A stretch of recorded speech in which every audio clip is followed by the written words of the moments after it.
Hello everyone, welcome to Come Sit at My Table. We sure do appreciate you being here. Today is Subscriber Sunday. Now if you've been around here a while, you know that on Sundays we do recipes that have been mailed to us from our subscribers. So this is another recipe from one of our subscribers that we've never made before. Today's recipe comes from Gwen Smith in Brooklet, Georgia. And it's for a really nice looking cookie. I think we're going to love these. I'm anxious to get them made. It's peanut butter, and I love peanut butter, so I think this will be really good.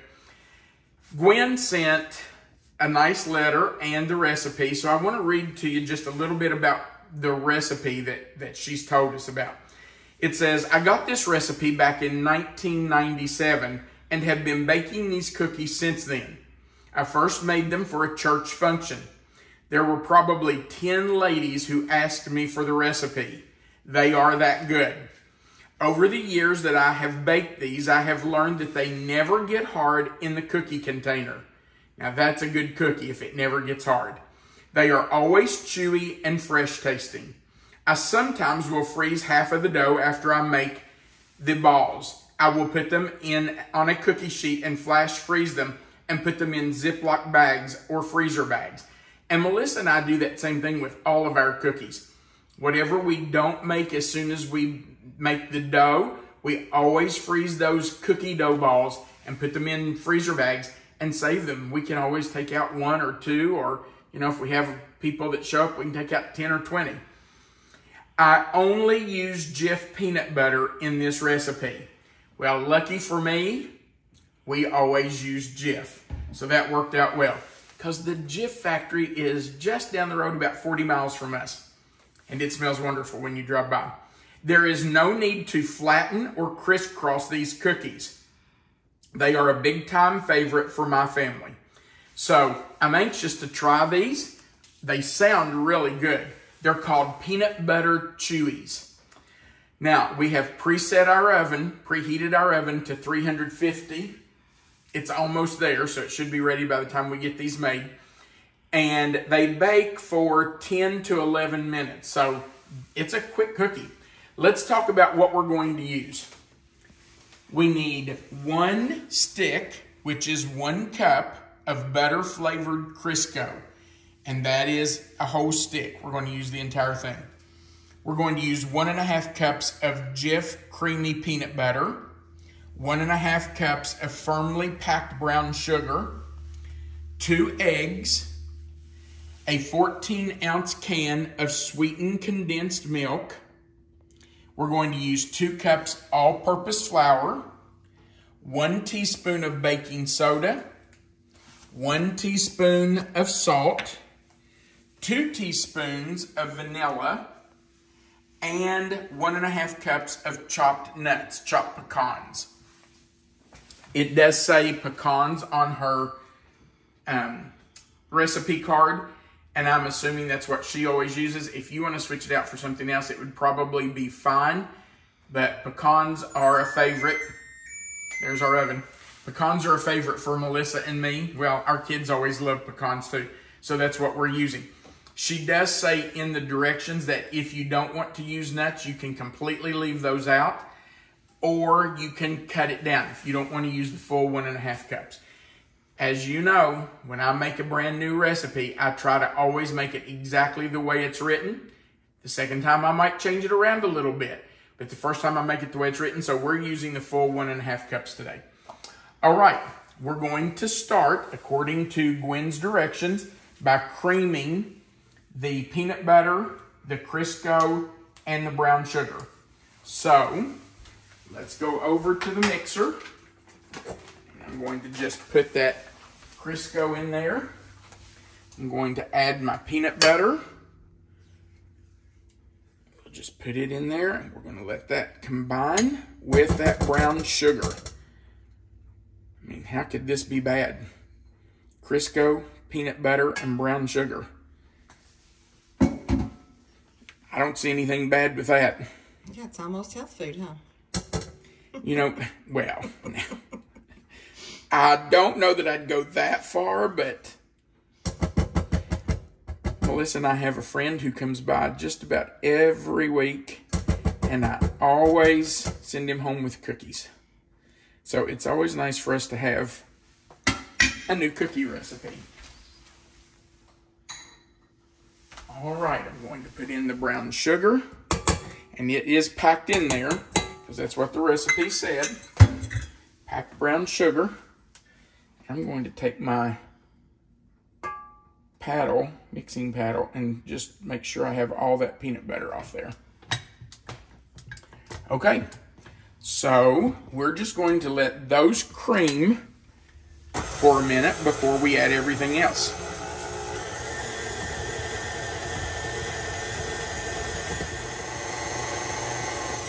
All right, our sugar, peanut butter, and Crisco have combined, so I'm going to add our eggs and our sweetened condensed milk. We're going to do 2 eggs, and I did break them into a bowl because I always want to make sure I don't get any shell in it, and I want to make sure the eggs are good. I don't really worry about those eggs because they came from our friend Ernie who lives next door. And those are about as fresh as you can possibly get eggs. So I don't worry about those, but you never know if I might get a piece of shell in it. So try to always do it in a bowl. Let's see if I can get this out of the corners down here. Because heaven knows we don't want to lose any of that Eagle brand milk. That stuff's too good. I think I could eat it with a spoon. I probably say that every time I use a can. I think you do. Well, so you know it's true. Because I think about it. Okay, now we're going to stir those in for just a minute. And while those are being stirred in, I'm going to go ahead and put my salt and my baking soda into my flour.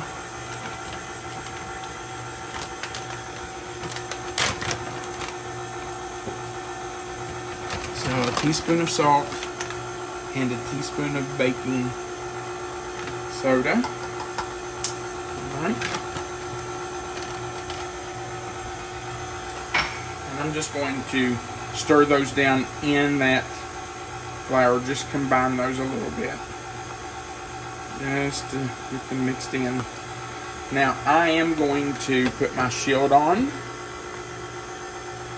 I'm going to add this flour mixture a little at a time.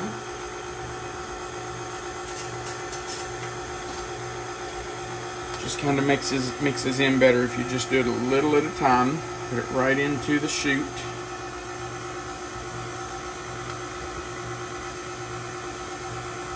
It takes just a little longer to do it this way rather than just dump the whole thing in, but I just think it mixes in better if you do that. Makes it easier on the mixer too. And it goes. All right, I'm down to the last bit, so I'm just going to dump that in. Well, I kind of made a mess there, but that's okay. It's not unlike me, is it? I know. Nobody who's watched me is shocked that I made a mess with the flour. Now we need to add in the vanilla. We're doing 2 teaspoons of vanilla. So there's 1 and 2. Now, of course, we need to stir in the pecans. I'm going to let that mix for just a minute to make sure that's got the flour mixed in well. Alright, I think I'll just let it run while I pour these in.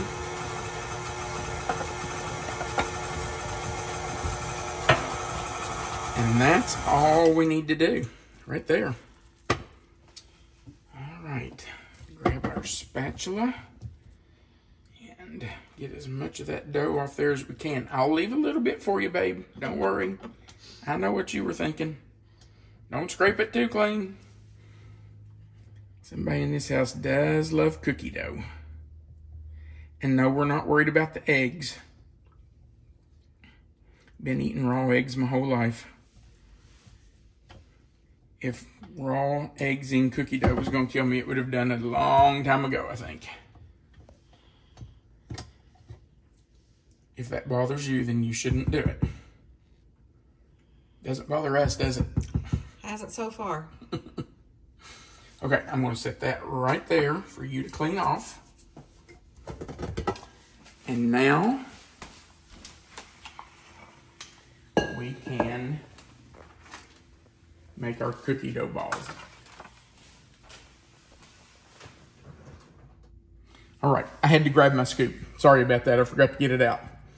So I am using a scoop that's, I don't know, between 3 and 4 tablespoons.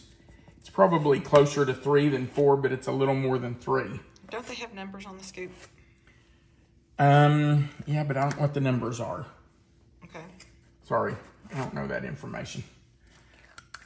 But you can find cookie scoops anywhere. You can buy them at any big box store. Now, Melissa, how many cookies do you want? Are we taking these with our friends this afternoon? We can if you want to, but since we're going out to eat, I doubt anybody's going to want some. We could just take them some cookies. Yeah, I'd say you need to make half a dozen. No, we'll make half a dozen for us, then we'll make them some. How's that? Okay, whatever. Now, I'm going to bake these for, it says 10 to 12 minutes. Our oven runs a little hot, so I'm going to start watching them at about 8 minutes. The rest of this dough that we don't bake today, I'm going to make into balls just like this on a parchment paper lined cookie sheet, stick them in our freezer. When they're frozen solid, I'll put them in baggies. All right, we're going to bake these, and then we'll come back and do a taste test. These cookies, you all. Wow. I am a huge peanut butter lover, but I have never been a huge peanut butter cookie lover. Just because they always seem kind of dry and crumbly. I don't think these are going to be. I want you to look at that cookie. And I can already tell they are so moist. I'm going to break this in half, Melissa. Look at this. Look at that. Oh my goodness. Okay, where are yours? I think we're sharing those with our friends too. You're right, we are. That's okay, I'll bake more. How many did you get out of this? I got 3 dozen. Oh, that's not crumbly at all. I like that. That is so moist and chewy. You know, Peanut butter Chewies. You know what would be really good in it? What? A little bit of chocolate chips too. Peanut butter and chocolate is always a good That's idea. why we make such a great team. You come up with great ideas and I follow through on them. You execute them. Oh my goodness, you all. Those are good. Gwen. Home run. Those are fantastic. You know what? If somebody didn't know what they were and tasted them, they would know they were peanut butter, but it's not overpowering. No, it's really not. And I like that it's not crumbly. I'm kind of with you on that. My favorite peanut butter cookie I've ever eaten. Right there. That's it. And put a few chocolate chips in there. Yes, buddy. Those are delicious. Thank you, Gwen. Thank you for that recipe. If you want to send us recipes or a recipe for us to consider for Subscriber Sunday, you're certainly welcome to do that. We need you to mail the recipe to us, not post it in the comments. We can't always find all of those. So right below this video, you'll see the title of this recipe. It'll say peanut butter Chewies. If you'll click in that box will expand. Somewhere in that box, you'll see the word more. If you click on it, it'll expand again. You will find the written recipe right there. And our address is right under that recipe. And I'm going to just show it to you because Gwen has beautiful handwriting. So there's our address. But you can find it in the description box right below this video. Also, right below the video, you'll find the thumbs up. That's the like button. We sure would appreciate you clicking that. The more people who click it, the more times YouTube will share our video. If you haven't before, we would appreciate you clicking that subscribe button, the little notification bell beside of it, and the word all. That just allows YouTube to notify you every time we put a new video up, so you'll never miss another one. Also, at the very bottom, there's a place for you to leave a comment, and we love reading your comments. So feel free to leave us a comment down there. And by all means, make these cookies. Oh, they're good. Thank you so much for watching our video. We do appreciate it. But more importantly, we want you to know that you are always welcome to come sit at my table. Have a wonderful day and make some peanut butter cookies.